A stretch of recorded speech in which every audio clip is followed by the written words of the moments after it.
Now it's time to take a look to see what's making headlines across Africa today.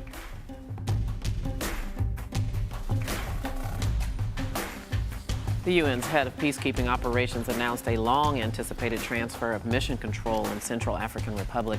A multinational force comprising African Union, French, and EU troops previously led the peacekeeping mission.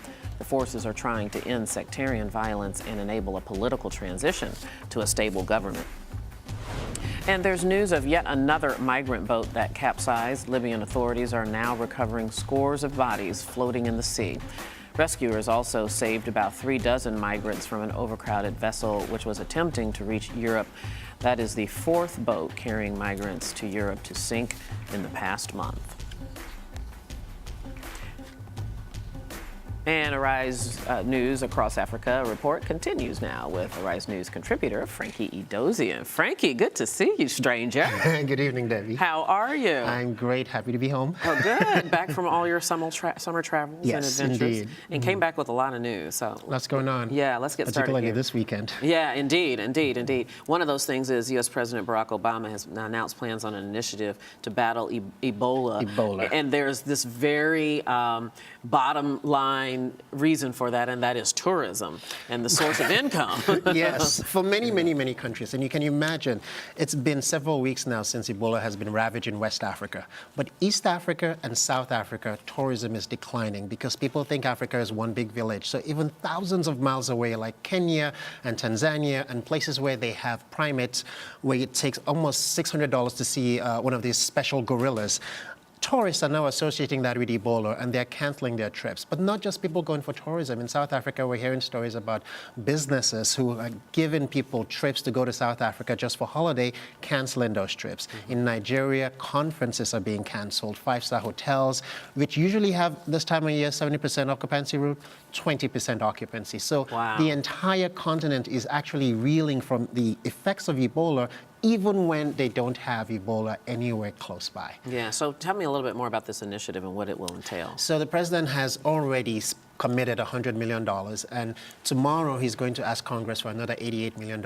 He's on his way to Atlanta to talk to the folks at the CDC. They're already building a 25-bed hospital for Liberia, which was funded by American slaves. And the problem with Liberia is that it does not have the capacity to deal with all of the Ebola victims. And the president is finally going to step up and help Liberia, but not just Liberia, all the other countries around it. A lot of the Francophone countries are getting help from France and from Médecins Sans Frontières because they have this colonial relationship.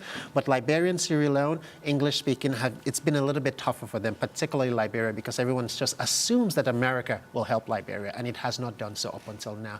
So just last week, Ellen Johnson Sirleaf, their president, sent a letter begging, saying, please, we really need your help because we just cannot cope. And we really do have to move on to the next topic, Sure. but I would imagine that an educational campaign has to be a part of that because there's so much misinformation. Absolutely. I mean, people thought it was, eating bushmeats, but it's actually really bad, and washing hands and all of that stuff that the president wants people to know, but not just people who live in those countries, but people who are going there to help, so that we don't have situations where people are being medevaced back to the United States. So there's a lot of misconceptions as to what could actually give you Ebola. It's not that easy to get if you have the protective gear, but a lot of people don't seem to know that. So. Yeah, something they have to get their arms around. Okay, let's move on and talk about, this is another, could be very important story, impactful story, and that's about Uganda detaining suspected members of Al-Shabaab, identifying a terror cell. An Al-Shabaab terror cell. So on September 2nd, it hasn't been that long ago, U.S. drone strikes killed an Al-Shabaab chief, Ahmed Godani.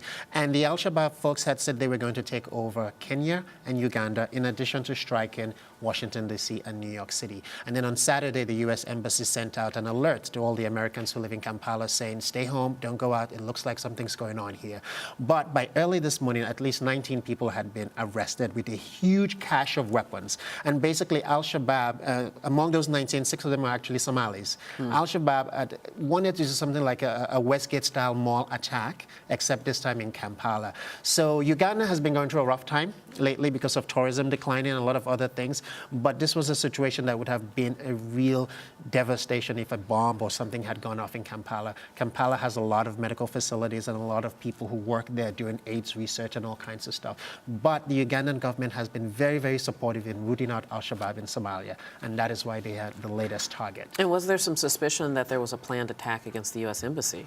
Yes, indeed, because these folks who had said they were going to take over Kenya and Uganda, they had also said that they were going to attack American installations, which was why the U.S. Embassy said to Americans, don't move on Saturday. But by Sunday, it seemed pretty clear that they had gotten their arms around this.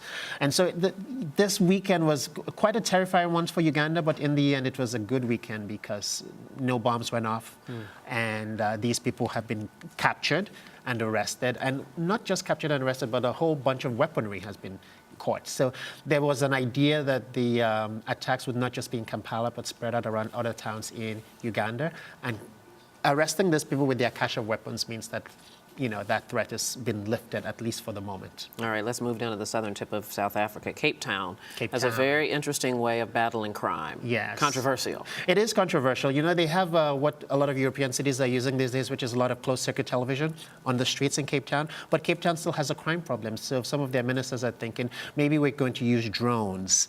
And these drones are going to be for surveillance in places where they think there's high crime or places where there's... It's already been used for anti-poaching activities, but it's also now going to be used all around the city center. And a lot of the civil libertarians are saying this is going to be a case where these drones are going to go where there are poor people and you'd be used to harass them. So it is very, very controversial at the moment, but they're willing to spend up to $100,000 to test it out in the next 2 months. So it's not quite popular, but it's going to be interesting to have these drones flying around and see what it will do. I imagine if they're considering some what might seem like an extreme measure, it's because of the crime rate.